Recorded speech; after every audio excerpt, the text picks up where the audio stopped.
elections. All right, Yekeen, let's get to you right now to also get some specific examples of maybe electoral malpractices in the locations that you got a chance to speak with some of these voters or people who were denied the right to vote. Now, we know that we have some obstacle elections coming up in a few weeks and a few months, respectively, depending on the state. But then there's the concern and the hope that lessons could have been learned from the elections I held in March 2023. What are some of these, instances that you were able to bring out from the interviews that you had? All right. Thank you so much. Thank you for this question. One key thing that stands out is the fact that the last elections recorded the lowest turnout of voters in the history of Nigerian democracy since 1999. And of course, it is the sixth lowest in presidential elections since 1945 worldwide. And what we find out is that intimidation of voters, suppression of voters was one of the factors why people couldn't actually exercise their franchise during the election. There were, widespread of violence in states like Lagos, Rivers, Imo, and in the north, of course. So what was clear was that many Nigerians have lost confidence in the electoral bodies and, of course, in the security agencies to provide securities to guarantee their protection during elections. So, for instance, in the first area of Lagos, many people were not allowed to exercise their right. Some were chased away, some were attacked, some were actually injured by agents of political parties, agents of politicians during the presidential election. So essentially, what we were able to find out was that government has to do a lot to, one, restore the confidence of the ordinary Nigerian in the electoral process, in the voting system, to ensure that people have the opportunity to go out without being embarrassed, without being harassed, without being intimidated, and are able to vote for their candidate, for the candidate of their choice at any point in time. So what we encountered were Nigerians who, were so happy to go out to cast their vote for their candidate of choice, but unfortunately could not exercise their right because some people did not allow them, even while security operatives, security agencies were present there.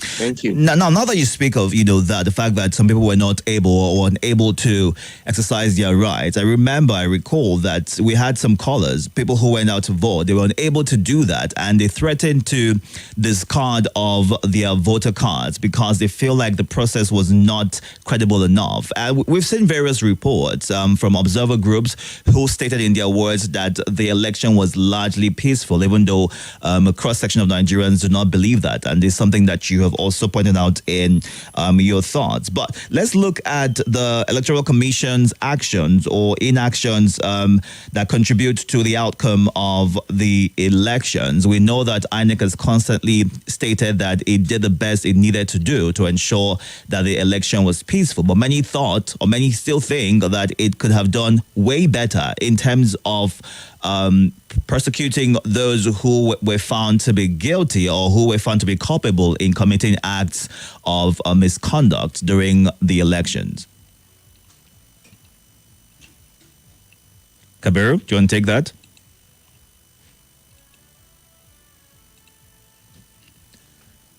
Yeah. Can you hear me? Yeah, I can hear you. Go ahead, please. Okay.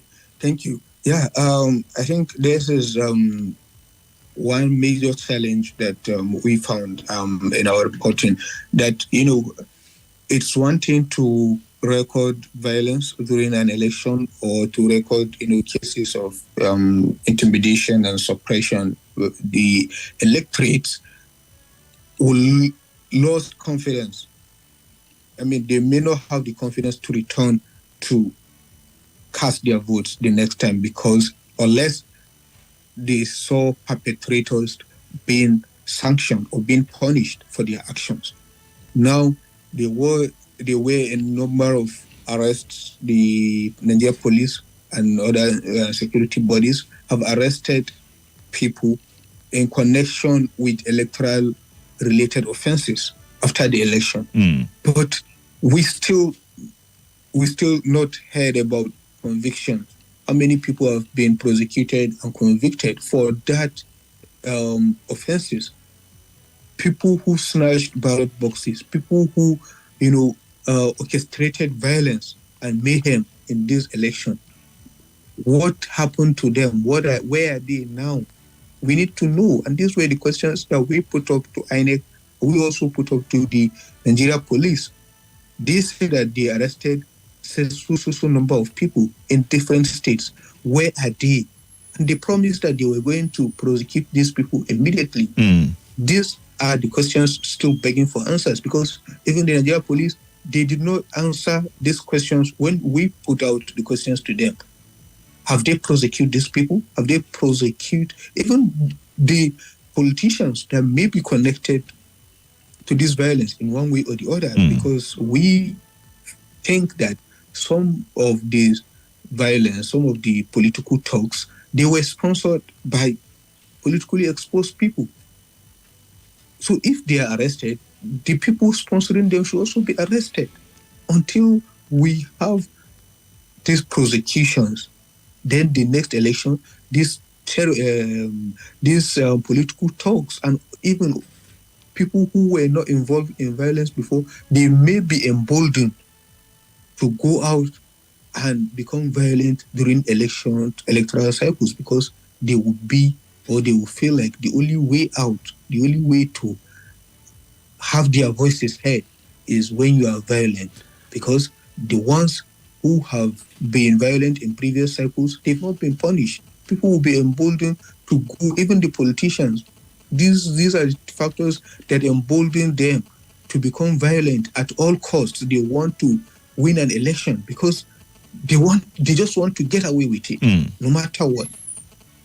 Now, I'm looking at a map that gives a breakdown and an overview of, various situations during the elections. You've represented it with violence, colors, insecurity, unexplained, lack of staff material, other, as well as overvoting. And looking at it, first glance, you represented violence with the color red, circle red, and there's a really widespread representation of that up north, down south, and across various parts of the country. But it seems as though some of this violent acts or state of insecurity was underrepresented or not properly communicated to Nigerian people. And what are your thoughts on this? If the electoral body says it was largely peaceful and even went on to commend or praise security workers, political party officials, election observers, and and the likes, what does this say about the need to be honest in the happening of things in Nigeria?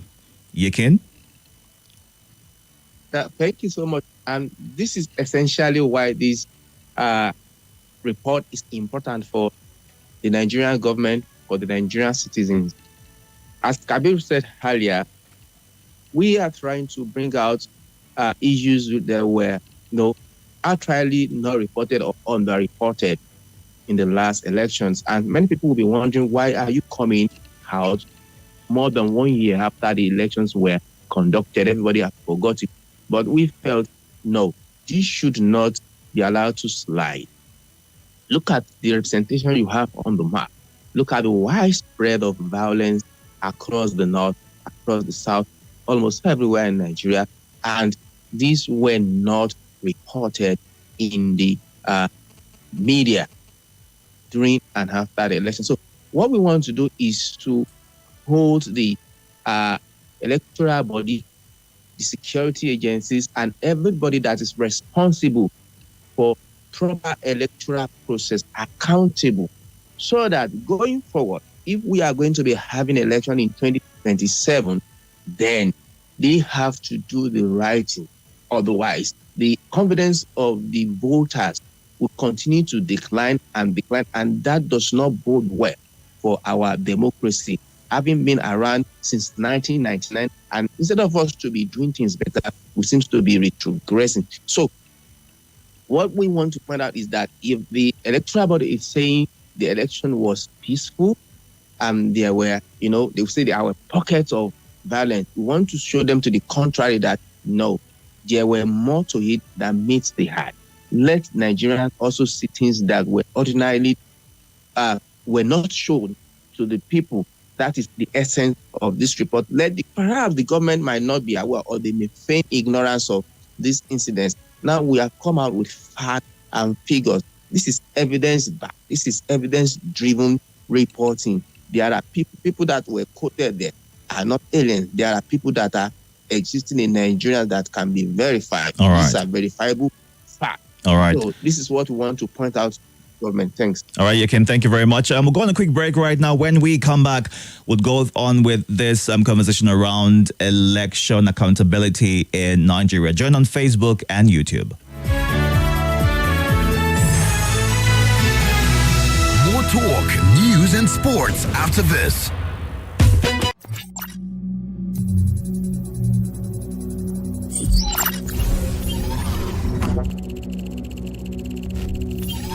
Connection established.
Audio Jungle.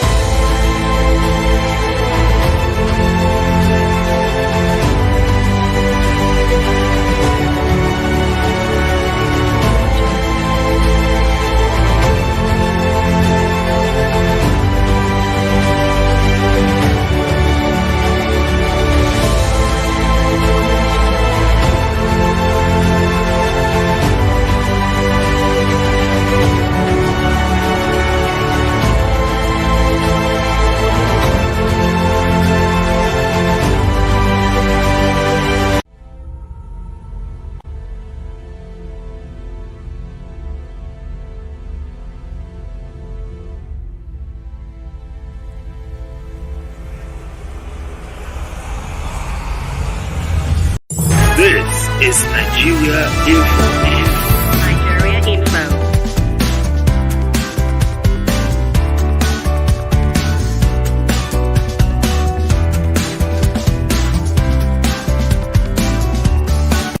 This is Nigeria Info. Nigeria Info.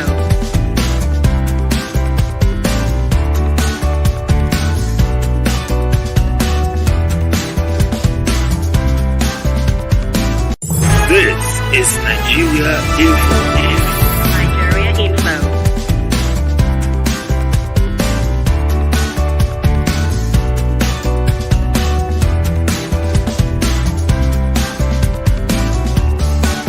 This is Nigeria Info.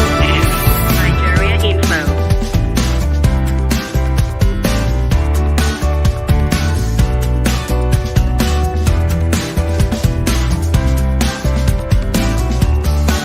This is Nigeria Info. Nigeria Info.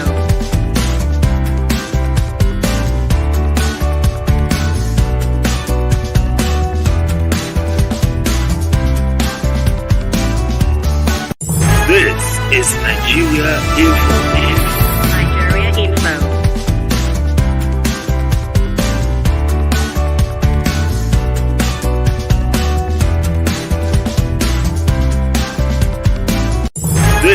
is Nigeria Info. Nigeria Info.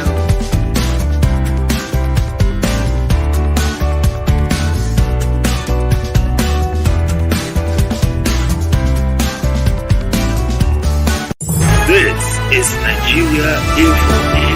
Nigeria Info.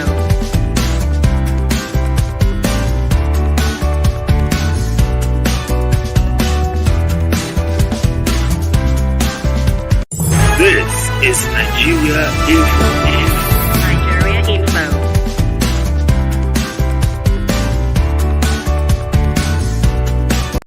This is Nigeria Info. Nigeria Info.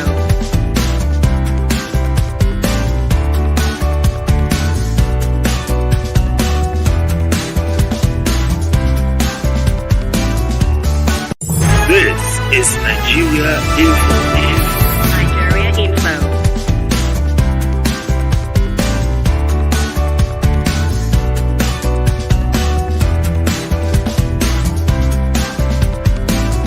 This is Nigeria Info. Nigeria Info.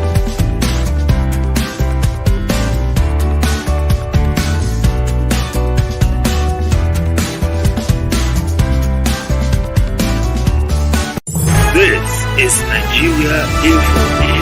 Nigeria Info.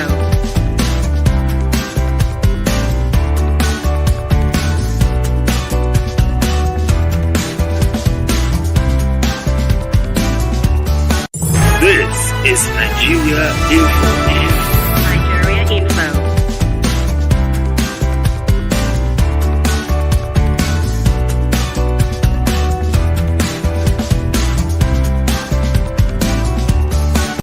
This is Nigeria Info. Nigeria Info.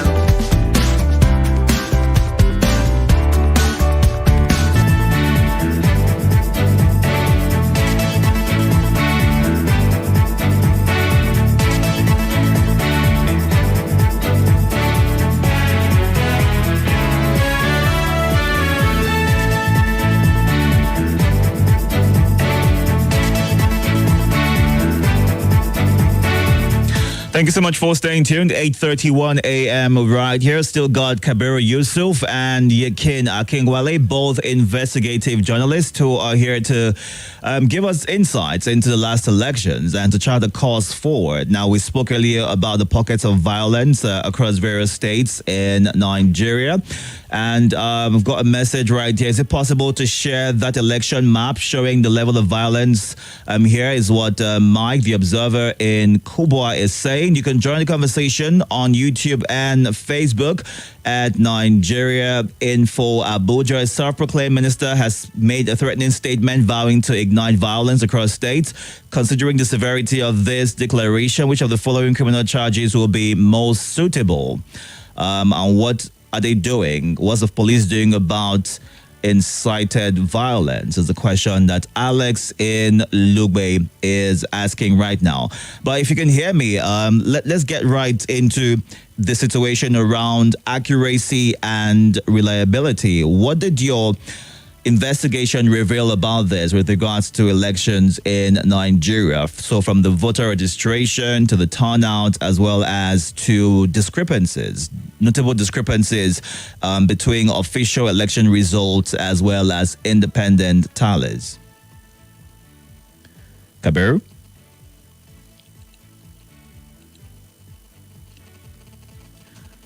Can you both hear me? Okay. Yes. Yeah, I can hear you. Go ahead.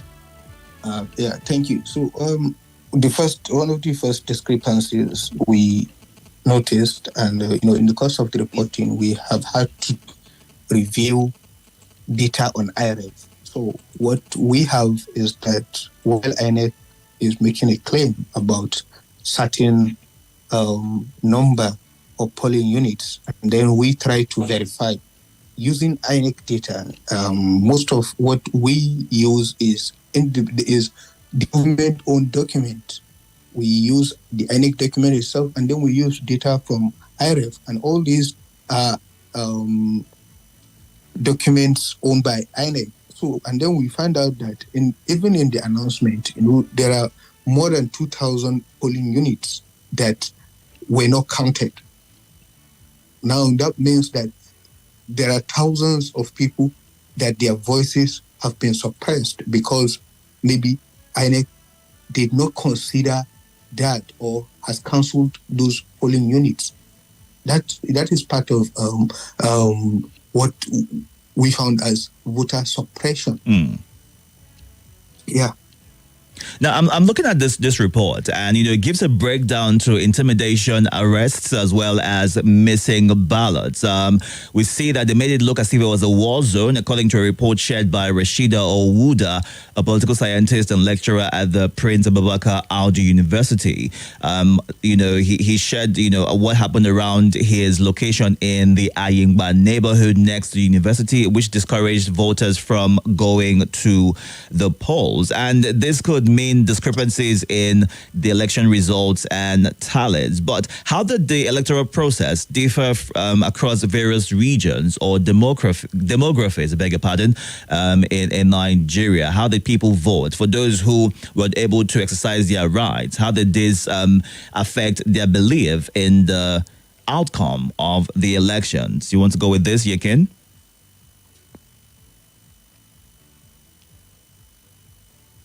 Sorry, can you take that question again? Sorry. So I was looking at, a report you shared, an experience shared by a Rashida Owuda about how voter oppression and intimidation affected the turnout or how things played out across demographies. But I'm asking right now to know how it affected the voting process across various regions in Nigeria and how people were able to be accepting or they rejected the outcome of the election. Thank you very much. You and I know, and without being told, the feelings of the ordinary Nigeria as far as the election is concerned. People who went out to the poll, who could not cast their ballot, who were chased away, and at the end of the day, results were actually issued from those polling booths, polling units, when, of course, they knew that there were either disruption or some people came to chase them away, and then perhaps the election did not take place, or only very few people were able to vote. So what happened was a general, incident across many places in the country, and that it eroded the people's confidence, as I said earlier, in the result that even if the electoral body went ahead to declare results for particular party or particular candidate, people still feel like this is not a true reflection of what transpired during the election day. That's just it. So it's a question of legitimacy. It's a question of acceptability of the process by the people who ordinarily ought to participate, 100% in it, and were not allowed to be part of the process. So it undermines the credibility of the process. I don't know if I answered that question. All right. Now, recently, INEC, the court ordered INEC to probe cases of electoral violence against governors in the last elections. And looking at a breakdown as to what states were most affected, where voters either went through violence, there was overvoting, a lack of ballot materials. We see a breakdown which you presented in this report. We have Imo at number 1, followed closely by Edo, which has an obstacle election coming up soon. We have Sokoto at number 4 is Lagos, 5 is Delta. We have Kogi at number 6, 7 Katsina, Kaduna at number 8, Cross River at number 9, and Kanu at number 10. Now, looking at this, ruling given by the Federal High Court. What recommendations do you have for improving the integrity and transparency of future elections in Nigeria? We see that not much has been done in terms of prosecution, and it feels as though it's something that goes wrong and nobody bears the brunt or bears any punishment if they are found guilty. Do you feel like if INEC goes through with what the court has ordered, it would make a difference in the grand scheme of things and better prepare and lay to rest the concerns and probably restore the trust that people should have in the electoral process in Nigeria?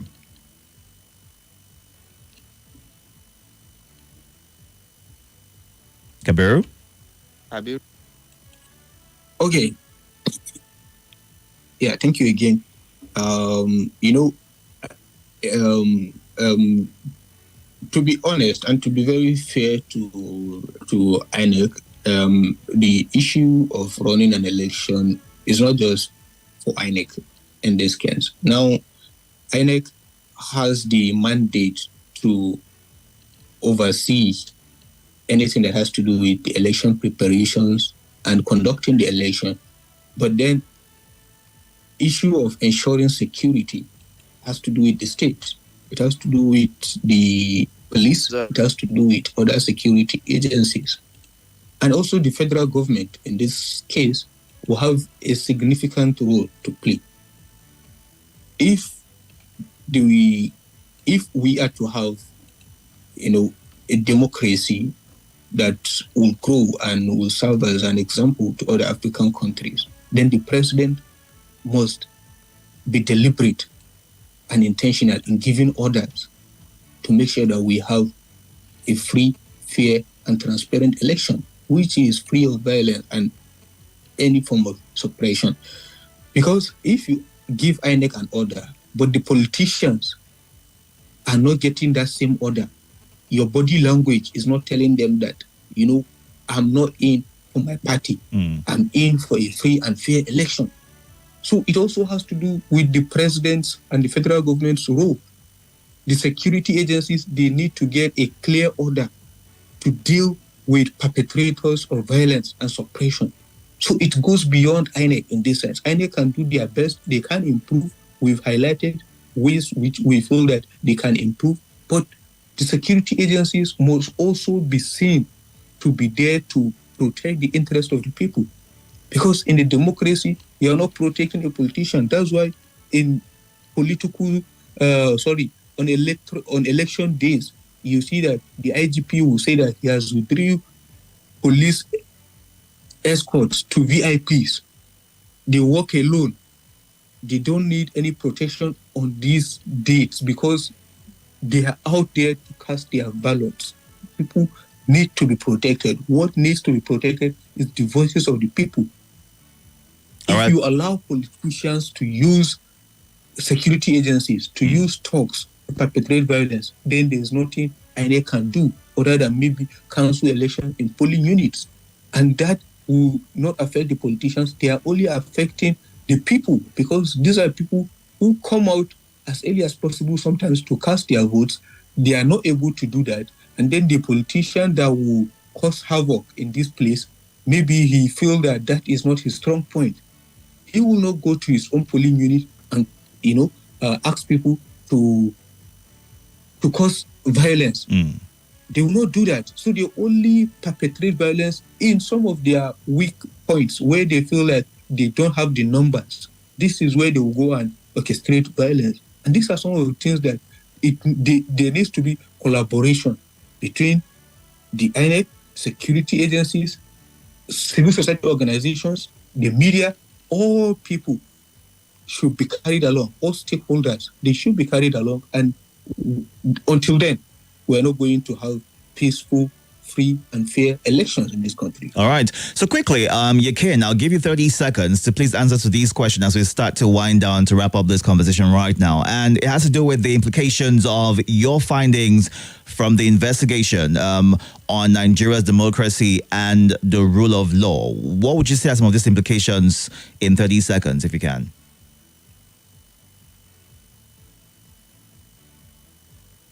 Yes, thank you. Nigeria as a country, we pride ourselves as the biggest democracy in Africa. And if that is true, then we have to be seen as setting the pace, setting the standard for other African countries in doing the right thing, getting it right in our electoral process. And then in the rule of law, the Constitution says every Nigerian from 18 years and above has the right to vote and be voted for. So that it means that every 4 years, Nigeria go to the polls to elect their representatives. as guaranteed by the Constitution. But in the real sense of it, do they have the right? Are they able to exercise the franchise in a free and fair situation that they are not being chased away? They are not being suspended. So what this means, as I said it again, is that whatever is happening that is not allowing people to be able to stand and say, I want to cast my vote for this candidate without anybody telling them otherwise, is undermining the democratic process. It's undermining the process of selecting our leaders. All right. Which also cast doubt in the kind of the quality of the leadership that the country is going to be getting at the end of the electoral system, because it means that the people that we have are not the people that the electorate willingly elected. All right, so Yekeen. It has a lot of implications for. Yes. Okay. Thank you. All right. Thank you very much for sharing your thoughts on that. A good place to wrap up the conversation at this time. We've been speaking with Kabir Yusuf, a journalist at Premium Times, senior investigative journalist, as well as Yekeen Akinwale, who is the Abuja bureau chief at the cable online newspaper. Thank you so much for your time today, looking into election accountability in Nigeria and the way forward. We hope that with this insight which you've shared in that report, some change will come to our electoral process. Thank you very much. I'll have to let you go at this point. And that's it. You can catch up on YouTube and Facebook at Nigeria Info Abuja. Do well to stay tuned.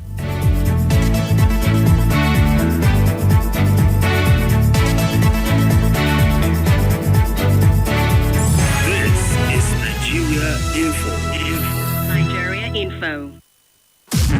This is Nigeria Info.